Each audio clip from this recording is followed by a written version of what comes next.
la nouvelle tactique adoptée par cette organisation moribonde, scrofuleuse, bubonique, cette organisation d'individus macrocéphaliques, vampiriques, d'individus lobotomisés, d'individus sans colonne vertébrale. Cette organisation reptilienne appelée la CEDEAO, une organisation d'Africains d'apparence qui sont en réalité des ennemis déguisés du peuple africain, la CEDEAO. Une organisation qui n'a rien fait de bon pour le peuple ouest-africain, mais qui se sera surtout fait remarquer ces dernières années par sa malice, par ses maléfices. Une organisation malfaisante. Un conglomérat démoniaque. La CEDEAO. Ces individus rassemblés il y a à peine 2 ans voulaient attaquer la République africaine du Niger pour y instaurer leur soi-disant démocratie et leurs soi-disant droits de l'homme qui ne sont respectés dans aucune dictature ouest-africaine. Ouattara Draman, le décapiteur de notre fils, Nguessan Kouakou Toussaint, ne peut pas parler de droits de l'homme. Responsable du saignement du sang ivoirien depuis plus de 30 ans, il ne peut pas parler de droits de l'homme à quelqu'un qui le connaît. Et il ne respecte ni la démocratie, ni la constitution, ni l'état de droit en Côte d'Ivoire, où il persécute à tour de bras les fils et les filles de la Côte d'Ivoire, depuis son avènement dans la classe politique ivoirienne en 1989. Alassane Ouattara, la tragédie ivoirienne. Le satrape reptilien venu de Sendou pour troubler la paix des Ivoiriens et ayant renié notre belle terre burkinabé de Sendou pour tenter de troubler toute l'Afrique avant d'être bientôt dégagé. Ce monsieur ne peut pas se placer devant quelqu'un et lui dire « Je vais t'enseigner la démocratie et les droits de l'homme ». Ce n'est pas possible. Pourtant, c'est lui, le grand manipulateur, le grand exécuteur des 4 volontés du néocolonialisme français et de l'impérialisme occidental à la CEDEAO. Il y a un autre individu, Nana Akufo-Addo, président sortant du Ghana. Un vassal notoire qui s'est levé pour aller à Washington devant le FMI et la Banque mondiale, accuser le Burkina Faso d'être en coopération avec Wagner, leur fameuse obsession. Le Ghana était en train de couler à pic.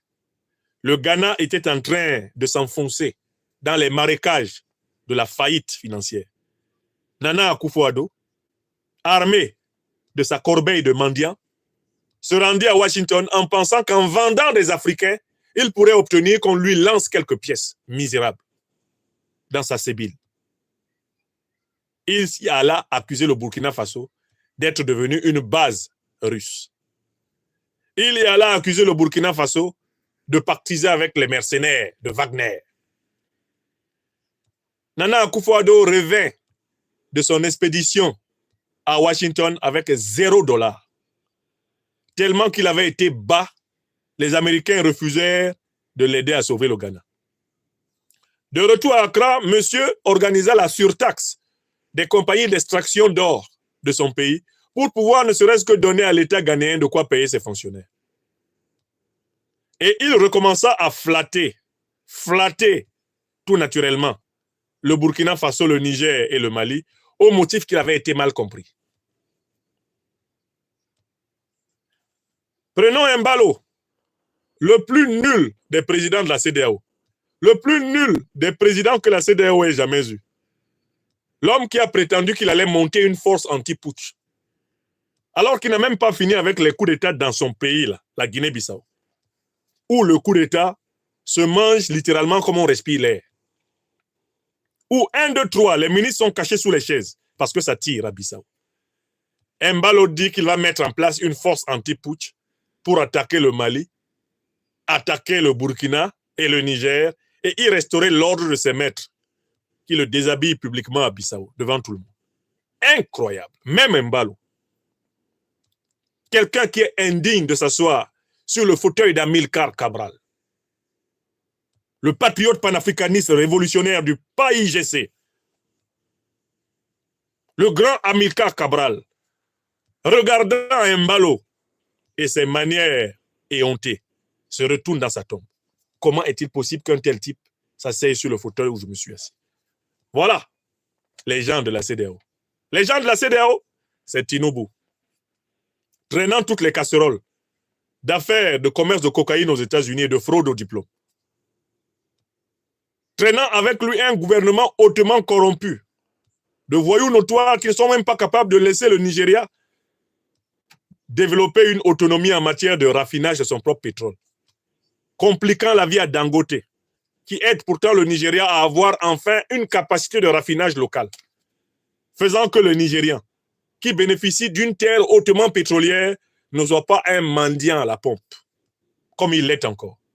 Tinubu, un individu dormant, caméléonique, un individu serpentin, reptilisé, au comportement de lombric. Lui aussi se lève pour faire les 4 volontés de la CEDEAO contre les Africains. Voilà leur dirigeant.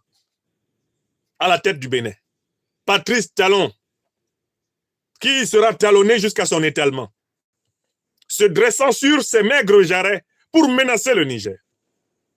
Dire que lui va entrer au Niger avec l'armée béninoise, alors qu'il est incapable de faire confiance à l'armée béninoise à Cotonou, où il se fait protéger par les Rwandais. Talon se levant aussi, sur injonction du maître néocolon français, pour menacer d'attaque le Niger. Le Niger, qui par sa taille,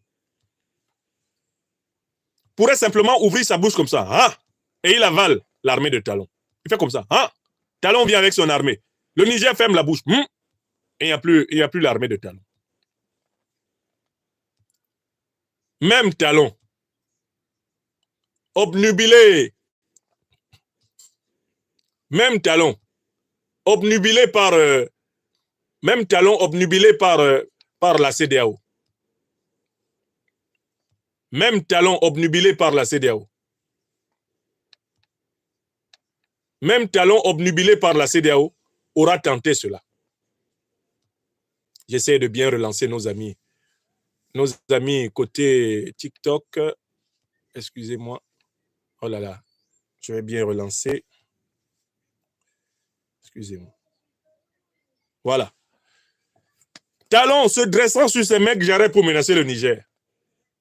Alors que Talon n'a même pas confiance en l'armée béninoise, il se fait protéger par les Rwandais. Toi, tu t'en vas attaquer les gens, alors que chez toi-même, tu as peur de tes gens. Qui va te protéger quand tu vas fuir, quand ça va chauffer? Le voilà jusqu'aujourd'hui, discrédité à tout jamais. Voilà les gens de la CEDEAO. Ils ont choisi la diplomatie de la menace. Ils ont menacé le Mali. Ils ont menacé le Niger. Ils ont menacé le Burkina. Ça n'a pas marché. Au contraire, les Africains, en raison de ces menaces de la CEDEAO, contre le Mali, le Burkina et le Niger, aiment encore plus l'AES. L'AES est l'organisation, l'alliance politique, la confédération la plus aimée des Africains. Faites un sondage, même dans les diasporas africaines. Quels sont les 3 pays africains les plus aimés actuellement? Il y en a 3. Le Mali, le Burkina, le Niger. De tous les Africains de toute origine, dans leur écrasante majorité, sont contents de ce que font les présidents Assimi Goïta, Ibrahim Traoré et Abdourahmane Tchani. C'est vrai. Pas parce que c'est moi qui le dis. Allez vérifier. Et c'est pour cela que c'est contre ces pays que les néocolons et les impérialistes concentrent tous leurs plans les plus nocifs, parce qu'ils savent que c'est là que l'Afrique se sent bien. Ce sont des pays qui, malgré toutes les difficultés, je n'ai pas dit que ce sont des paradis, les difficultés existent. Mais ces pays ont pris une orientation qui fait la fierté des Africains. Donc, ils ont échoué à défaire frontalement la Confédération, l'Alliance des États du Sahel. Quand ils ont voulu attaquer le Niger, le Mali et le Burkina se sont levés pour dire celui qui touche au Niger, il a affaire à nous. N'ayant pas réussi donc la méthode frontale, ils ont choisi ces derniers temps d'essayer d'utiliser la méthode du serpent. Ils ont décidé de changer de langage. Ils parlent de négociation, ils parlent de compromis, il parle de dialogue, il parle d'entente, il parle d'entraide. Ils ont décidé de tenir un langage mielleux. Ils se promènent avec une plume. Ils se promènent tous avec une plume d'oiseau qu'ils veulent mettre dans les oreilles des dirigeants de l'AES. Hein? Ils caressent le président Assimi Goïta avec une plume d'oiseau dans son oreille. Ils caressent le président Ibrahim Traoré avec une plume d'oiseau dans son oreille. Vous savez comment c'est doux quand vous mettez une plume d'oiseau dans votre oreille. Ah, qu'est-ce que c'est doux. Et la plume d'oiseau, elle chante ceci. Une petite chanson que chantait la CEDEAO. Faites-nous donc confiance et après on vous tuera. C'est une petite chanson que chantait la CEDEAO. Faites-nous donc confiance et on tuera l'AES. Et puis ils sont là. C'est une petite chanson que te chantait Ouattara. Tant pis si tu le crois, et après c'est lui qui t'aura. Il multiplie actuellement des missions diplomatiques. Ils font les yeux doux à l'AES. Alassane Ouattara commence à dire, mais l'AES c'est merveilleux. Mais non, j'adore l'AES. Oui, chou. Même Mbalo sort. AES es marvalisamente. AES c'est très important. C'est comme ça qu'ils avaient envoyé Macky Sall. Et c'est comme ça qu'avaient commencé à parler les aventuriers ambigus. Non, non, non, on va négocier. Non, nous sommes nos frères. On ne va jamais attaquer à partir du Sénégal. Vous connaissez leur discours. Ah, même Patrice Talon est devenu tendre avec l'AES. C'est un pays ami. Ce sont des pays frères. On ne peut pas. Moi, Patrice Talon, de toutes les façons, on ne peut pas envisager une relation conflictuelle avec nos frères. Nous sommes ouverts. Nous sommes ouverts. Maintenant, laissons tout ça, c'est derrière nous. Allons devant. Hey! Tinubu, il vient. Tinubu, yes, I'm sleeping. What do you say? I love IAS. I love it. Tinubu, toi, tu aimes l'AES? Yes, I'm sleeping. Eux tous, ils ont décidé de faire profil bas. Quand des méchants deviennent gentils, sachez que c'est parce qu'ils préparent une méchanceté pire que leur méchanceté d'avant. Je recommence une deuxième fois. Quand des méchants deviennent gentils, sachez que ça veut dire qu'ils préparent une méchanceté pire que celle qu'ils vous ont faite avant. Une troisième fois. Quand des méchants deviennent gentils, sachez que ce qu'ils vous préparent là, c'est une méchanceté pire que celle que vous avez eue avant. Vous voulez une preuve? On va prendre le cas d'école que l'Afrique connaît. Muammar el-Kadhafi. Kadhafi a eu pendant plus de 25 ans des relations très conflictuelles avec l'Occident. Car quand il a pris le pouvoir en renversant le roi Idriss en 1969, il a chassé les bases militaires américaines et britanniques de son sol, le sol libyen. C'est Kadhafi qui a fait partir les bases militaires américaines et britanniques du sol libyen. Dès que Kadhafi a fait cela, son nom a été inscrit dans une liste rouge. Et tout le temps qu'il a été au pouvoir, l'Occident lui a maintenu une hostilité active. Dans les années 2000, Kadhafi pense enfin pouvoir négocier un nouveau tournant de sa relation avec l'Occident. Et comme il a découvert que l'Occident, son Dieu, c'est l'argent, c'est le veau d'or, Kadhafi pense qu'en approchant un certain nombre d'hommes politiques occidentaux, comme Berlusconi en Italie, ou Nicolas Paul Stéphane Sarkozy de Nagui Bokcha, il pense qu'il va pouvoir adoucir le cœur de l'Occident. Kadhafi pense même que Obama étant d'origine africaine par son père, si lui, Kadhafi, touche sa fibre africaine, eh bien, il peut avoir une accalmie, une normalisation de ses relations avec l'Occident. Kadhafi met la main à la poche et arrose l'Occident. Voilà comment Nicolas Sarkozy, rien que Sarkozy, minimum, il a récupéré 50 millions de dollars. Chirac, lui, a seulement eu 3 millions de dollars des mains de Babou. Sarkozy, lui, il a pris 50 millions dans les mains de Kadhafi. Au moins, au bas mot, 50 millions. En échange, il invite Kadhafi à Paris. Il permet même à Kadhafi d'étaler sa tente de bédouins en plein Paris. Kadhafi se sent tellement bien reçu. Kadhafi est souriant. Kadhafi est heureux. Kadhafi répond aux interviews. Kadhafi se sent enfin sorti du corner sanglant dans lequel, depuis le temps de Jimmy Carter jusqu'à celui de Ronald Reagan et des deux Bush et consorts, même Clinton, il avait été placé. Kadhafi est tellement heureux de la normalisation qu'il ne voit même pas venir l'attaque. Kadhafi est surpris quand il apprend que les avions qui bombardent la Libye sont des avions du Qatar, de la France, de la Grande-Bretagne et des États-Unis. Après tout ce qu'il a donné à Sarkozy pour que Sarkozy négocie sa paix avec l'Occident. Ce sont ceux à qui Kadhafi a donné beaucoup d'argent qui l'ont tué. Il n'y a pas beaucoup d'Africains à qui Kadhafi a donné individuellement 50 millions de dollars. Sarkozy a reçu de Kadhafi plus d'argent individuellement parlant que la plupart des Africains. Mais c'est celui à qui il a le plus donné l'argent. C'est celui-là qui l'a tué. Maintenant, revenons dans l'AES. Revenons dans l'Afrique noire. Tous les dirigeants de la CEDEAO qui vous donnent l'impression qu'ils sont prêts à faciliter les choses pour vous. Tous les dirigeants de la CEDEAO qui vont jouer le rôle de Sarkozy, sachez que ce sont les pires. Et Alassane Ouattara est un spécialiste en la matière. Plus flatteur, plus cyclotimique que lui, tu meurs. Tinubu qui fait semblant de dormir, là, c'est un faux sommeil. C'est le sommeil du traître. Si tu crois qu'il dort, c'est là qu'il te mord. Mbalo qui fait semblant d'être parfois superficiel, c'est un individu opportuniste et qui ne manquera pas de profiter de la première lucarne pour frapper l'AES, pour se mettre. Talon qui est en difficulté au Bénin, parce qu'il s'est mis à dos toute l'opposition et même ses propres amis. Son meilleur ami étant désormais son prisonnier, Olivier Boko.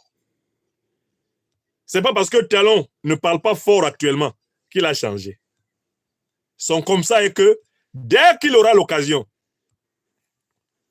il va défendre ses intérêts les plus narcissiques et les plus égoïstes. Et il est prêt à sacrifier n'importe qui pour ça. Il l'a montré. Il n'y a pas son bon dedans dans la CEDEAO. Il n'y en a pas un à qui on puisse faire confiance en le laissant dans son dos, parmi eux, parce que ce ne sont pas des patriotes révolutionnaires africains. Ce sont des opportunistes, des profito-situationnistes, des bourgeois compradors, des aventuriers ambigus, des individus clignotants. Nous ne pouvons pas leur faire confiance, nous connaissons leur histoire. D'où mon appel au peuple de l'AES et aux peuples africains à multiplier les mesures de précaution et de vigilance envers les dirigeants de la CEDEAO. D'où mon appel aux dirigeants de la Confédération de l'Alliance des États du Sahel de ne pas faire ami-ami avec ces voyous. Il ne faut en rien leur faire confiance. Je dis bien en rien. Car la mission qui leur a été donnée est exactement celle qui a été donnée aux États proxys de l'OTAN autour de la Syrie. Même Bachar el-Assad, qui vient de tomber, avait commencé à bénéficier d'un certain langage doucereux des satellites de l'OTAN qui l'entouraient. La Turquie avait commencé à le flatter. L'Arabie Saoudite avait commencé à le flatter. Le Qatar avait commencé à le flatter.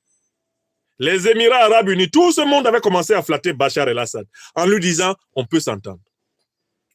C'est au moment où Bachar el-Assad espérait une accalmie, une normalisation de son régime, qu'ils sont sortis, sont tombés sur lui à bras raccourcis pour lui faire la peau.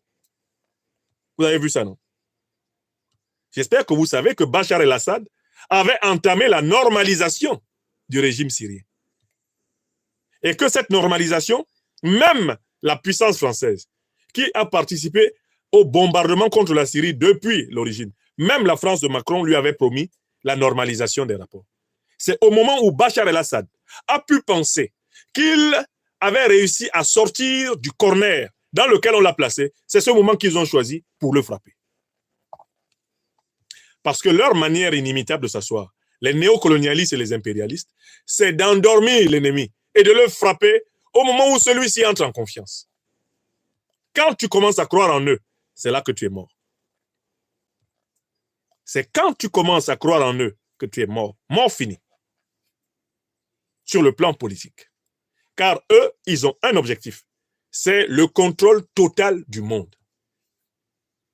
Ils ont un objectif. C'est l'hégémonie économique, politique, culturelle, spirituelle sur toute la planète. Et ils n'oublient jamais cet objectif. Ils ne renoncent jamais à cet objectif. Tous les micmacs, tous les caprices, toutes les grimaces qu'ils font sont une simple façon d'obtenir la baisse de votre garde pour qu'eux, ils poursuivent leur objectif. Car ils sont obsédés par l'idée qu'ils doivent être les seuls et uniques maîtres de ce monde. Écrivez ça. Les néocolonialistes, les impérialistes ne renoncent jamais à leur objectif. Leur gentillesse est purement tactique. Leur stratégie est la même. Tout faire pour écraser ceux qui contestent la suprématie de leur coterie, de leur oligarchie financière, de leur état profond sur la planète. Il faut que ce soit clair dans la tête de chaque citoyenne africaine, de chaque citoyen africain, clair dans la tête des dirigeants africains. Et donc la manœuvre, la campagne de charme de la CEDEAO ne doit pas faire baisser la garde à nos dirigeants. Et il ne faut même pas leur ouvrir largement les bras. Parce qu'actuellement, ils veulent infiltrer l'Alliance des États du Sahel pour savoir l'état d'avancement des plans de souveraineté de cette alliance. Et ainsi renseigner suffisamment leurs grands alliés afin de porter les stockades avec efficacité. Attention à la campagne de charme de la CEDEAO. Attention, attention, attention. C'est le message que je voulais passer. Il faut d'autant plus faire attention qu'ils ont décidé de rendre invisibles désormais leurs troupes en Afrique. Les néocolonialistes et les impérialistes sont en train d'invisibiliser leurs troupes. C'est-à-dire que là où il y avait des bases militaires officielles étrangères, on va multiplier des sociétés de sécurité, des compagnies de sécurité, c'est-à-dire en fait des compagnies de mercenaires. Et on a décidé de remplacer massivement le personnel occidental, blanc de couleur, de ces forces de sécurité étrangères sur le sol africain par le personnel noir, par des nègres de maison incorporés dans les compagnies de sécurité. Ils n'ont pas accepté de baisser leur présence militaire. Ils ont décidé de l'invisibiliser. Ce n'est pas la même chose. Invisibiliser, c'est maintenir sa présence militaire chez l'autre, mais en se déguisant par la peau de l'autre. Donc, les mêmes effectifs, et même les effectifs supérieurs, ils veulent les maintenir en Afrique, mais sous forme de compagnies de mercenaires. Voilà pourquoi toute l'Afrique, en général, et la Confédération de l'Alliance des États du Sahel doit mener un travail de filtrage total de tout ce qui s'appelle compagnie de sécurité privée. Tout l'espace de l'AES doit être nettoyé des compagnies de sécurité privées qui ne sont pas contrôlées par les gouvernements. Voilà nos recommandations. Attention, il faut repasser au peigne fin toutes les compagnies de sécurité privées qu'il y a dans l'espace africain et en particulier celles qu'il y a dans l'espace de l'AES. Aucune compagnie de sécurité privée ne doit travailler dans l'AES si elle n'est pas directement contrôlée par le gouvernement. Aucune compagnie de sécurité qui ne soit pas contrôlée par les gouvernements de la Confédération de l'Alliance des États du Sahel ne doit opérer à l'intérieur de la Confédération de l'Alliance des États du Sahel. Il faut appliquer le principe de réciprocité. Combien de compagnies de sécurité africaines, combien de compagnies de mercenaires africains travaillent en Amérique? Combien travaillent en Europe? Combien? Il faut appliquer le principe de réciprocité. Ils sont en train de reconvertir leurs troupes en mercenaires et de préférence en mercenaires à peau noire. Donc là où vous aviez 3000 militaires occidentaux, vous allez avoir 3000 à 4000 mercenaires noirs. en tenue civile, avec des armes, dans la même capitale. Donc, il faut faire très attention. Et ils sont en train de réorganiser leur dispositif pour pouvoir mieux attaquer.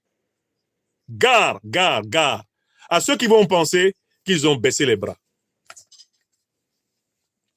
Troisième élément important. Les pays africains doivent lancer toutes les démarches judiciaires pour les crimes contre l'humanité, pour les crimes de guerre, pour les crimes néocoloniaux, pour les crimes impérialistes qui ont été perpétrés sur le continent africain. L'outil judiciaire va être extrêmement utile pour maintenir les sociétés africaines en éveil par rapport aux tactiques du néocolonialisme et de l'impérialisme. Il faut que les tribunaux africains prennent à bras le corps les dossiers sur la traite négrière, les dossiers sur la barbarie coloniale, les dossiers sur les grands massacres, les génocides, les déportations. Et il faut que ça fasse l'actualité africaine. Pour que tous ceux qui ont l'ambition de se maintenir frauduleusement en Afrique soient mal à l'aise. Voilà les recommandations que je donne à haute et intelligible voix. Si on peut appliquer ces 3 recommandations. 1. Ne pas se laisser flatter par la CEDEAO. Même pas pour s'amuser. 2. Passer au peigne fin tout le système des compagnies de sécurité privées. Ne pas en laisser une seule qui ne soit pas contrôlée par l'État. Et c'est pareil pour les ONG. Toutes les associations là. Il faut les passer au peigne fin. S'il y en a une qui est contrôlée par des puissances étrangères associées à la grande déstabilisation de l'Afrique, elle n'a pas pignon sur rue. Parce que c'est très dangereux. Ces soi-disant ONG et associations qui sont en réalité des réseaux de financement et de déstabilisation du continent. Attention. Attention. Enfin, la pression doit venir des tribunaux africains qui doivent ouvrir sans délai les procès de la traite négrière, les procès de la barbarie coloniale, les procès des déportations, des crimes de guerre, des crimes contre l'humanité que l'Afrique a subis depuis 600 ans. Nous voulons voir ces procès sur la table des magistrats. Parce que c'est une pression qui sera extrêmement utile dans la phase actuelle. Non à la flatterie de la CEDEAO, à bas la CEDEAO, au diable Vauvert la CEDEAO. Vive l'AES, vive l'Afrique souveraine, vive l'Afrique en